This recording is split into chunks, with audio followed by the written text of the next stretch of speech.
And once Pegasus is in your phone, they can do everything. They can turn on your GPS, they can turn on your Wi-Fi, they can connect to the nearest Wi-Fi, they can read your messages, they can read your WhatsApp, they can check your M-Pesa, they have your contact list. There is nothing they cannot do if they've infected your phone with Pegasus.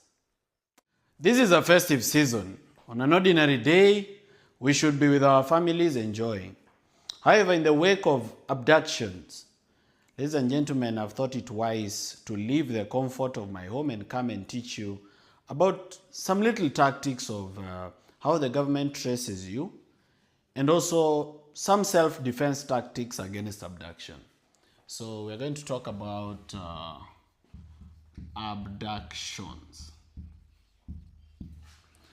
Now, abductions don't just happen. They begin with what we call trailing. So the abduction will most likely begin with trailing and surveillance. Yeah, to begin with trailing and surveillance. Now, the government nowadays is very lazy because of technology. So because of that technology, they found easier ways to trail you and surveil you. So you need to understand these digital tactics that the government uses, and then what you do with that information is really to your own safety. Number one, Safaricom or any line whatsoever, but most notoriously Safaricom. Now, if you have a Safaricom SIM card, how a SIM card works is that it communicates to the nearest cell tower. Therefore, they are able to use a process called triangulation. They are able to use a process called triangulation to approximate the area where you are. And the people do this mostly is NIS and DCI, a department called CRIB. So there's a department in DCI, it's called the Criminal Research and Intelligence Bureau, and there's the National Intelligence Service. So mostly they are the ones who are going to do this because they have back-end access to Safaricom. And because they have that back-end access, they are able to trace your location. Na inakujanga kama Google Map pin. So they're able to follow that pin to an approximate of where you are. So you need to know this about the Safaricom line. So if you're up to something or you know that you're being trailed, you may need to remove your line. Now there's another thing I need to tell you about your Safaricom line. There is something about your phone called an IMEI, an IMEI number. Now, even if you know they are trailing you and you remove this SIM card and you throw it away, but you buy another SIM card registered in your name or even in another person's name, but you still put it in the same phone, they are going to use the IMEI to get your new number. So even if the new number is going to be registered in a different, name, they're going to use your IMEI number and they're going to get your new number. You need to be careful on that one. So you may have to throw away your phone and your SIM card, or keep away your phone and your SIM card and use a different one. Some of you believe that ukiwa na katululu ama kamulika mwizi you cannot be traced. That's very false. That's not true. You can be traced with any device, including katululu. So be aware of that. Number two, all right, on the issue of tracking and tracing is KPLC. Now, so KPLC is very notorious for giving out your location. And KPLC knows literally where 90% of Kenyans live, especially if you have electricity. How they know is because of your meter number. Now, you will remember that whenever someone applies for a meter number from KPLC, they always provide the plot number. And whenever KPLC comes to give a quotation, they usually take the coordinates of that place. So because of this meter number and because of the national grid of the KPLC, they can use your meter number where you pay tokens to know your house. That is why sometimes you wonder, unapata wamekuja, wameenda hadi 5th floor, wameingia hadi number C1. It's because they know your meter number where you pay your token. So they're going to know your house. Again, as I told you, what you do with that information is really up to you. Number 3 is your phone. And here I want to specifically speak about something called Pegasus. Now, Pegasus is a hacking software, a surveillance software that was developed in Israel that Kenya bought for billions of shillings. Of course, there was corruption. There's corruption even in NIS. And what it does is that it sends a text to your phone. Now, Pegasus, unlike other hacking softwares, they don't have to touch your phone. Sio lazima washike simu yako for them to install Pegasus.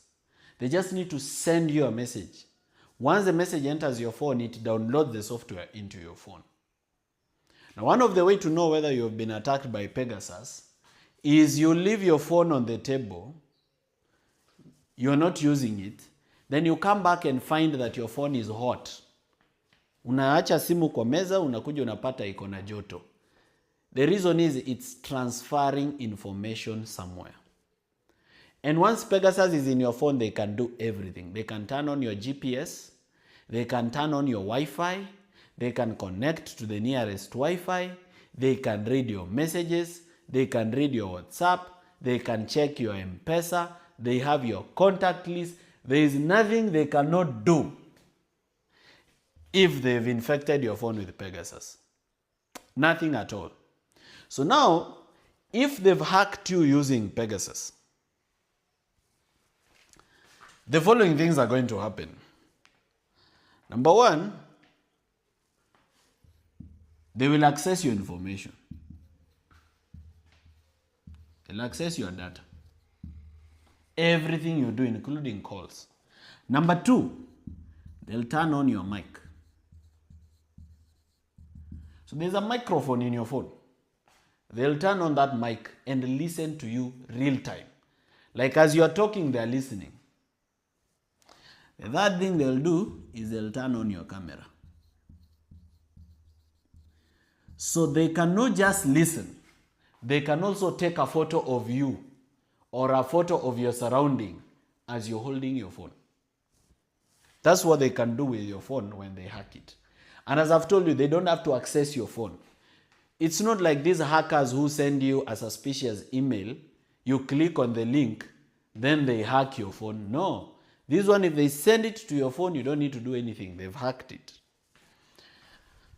Now, if you have the following things in your phone, you need to be careful.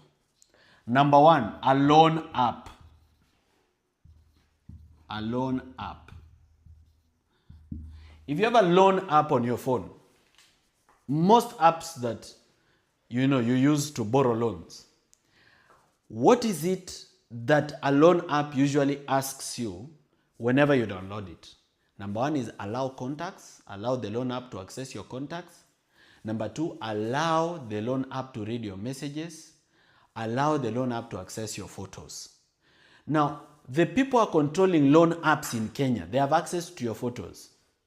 So if you have nudes in your phone and you think somebody else doesn't have them, you need to think again, okay? That's how much information the loan app can access. The loan app can read your messages because the reason they usually request to read your messages is to determine whether you are worthy of a loan. So they'll see your messages, maybe how many other loan are you borrowing from other places.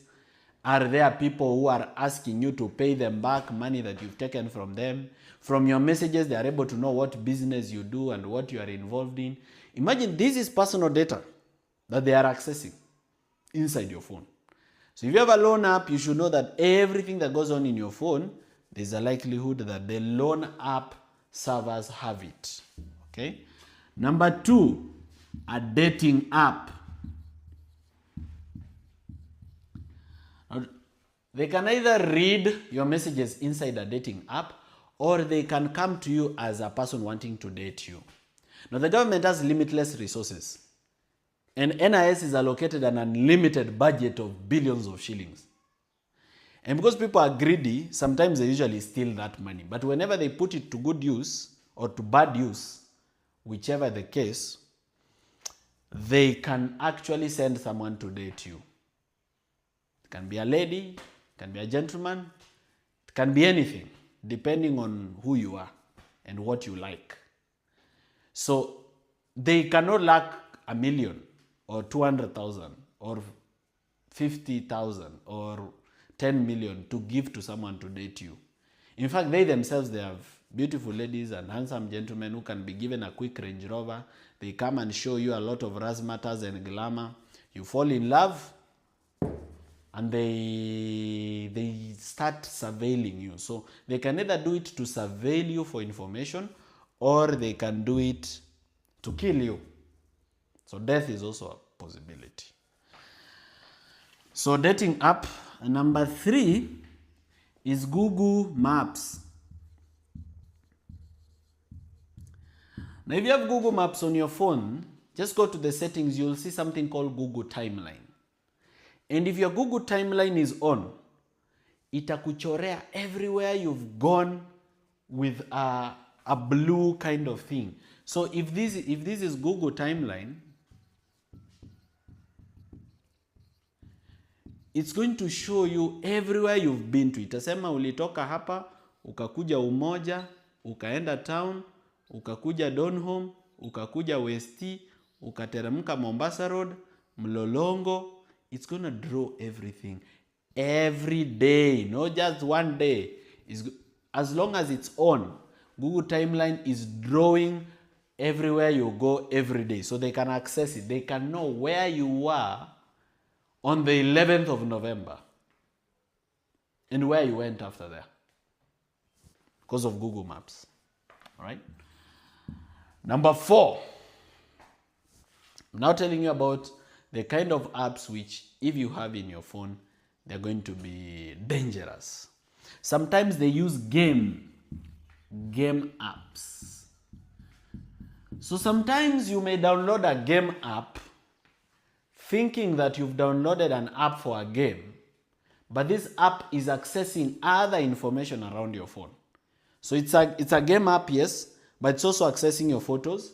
It's busy accessing your messages. It's busy accessing your calls. In short, your phone is a danger. In fact, let me not just talk about which apps and which is not. Your phone is a walking danger as long as you have it. Okay?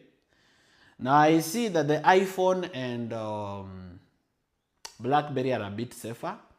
Android is most unsafe. iPhone, they keep upgrading their security, so it's a bit safer. But you see, we are Kenyans and the economy is struggling, so not everybody is going to afford an iPhone. So at some point, you may have to switch off your phone. When you're going to important meetings, you may have to leave your phone behind. When you are in important meetings, don't have your phone in the room. Keep your phone outside the room. When you are going to secret places, don't go with your phone. Mimi siendangi Vampire Diaries na simu.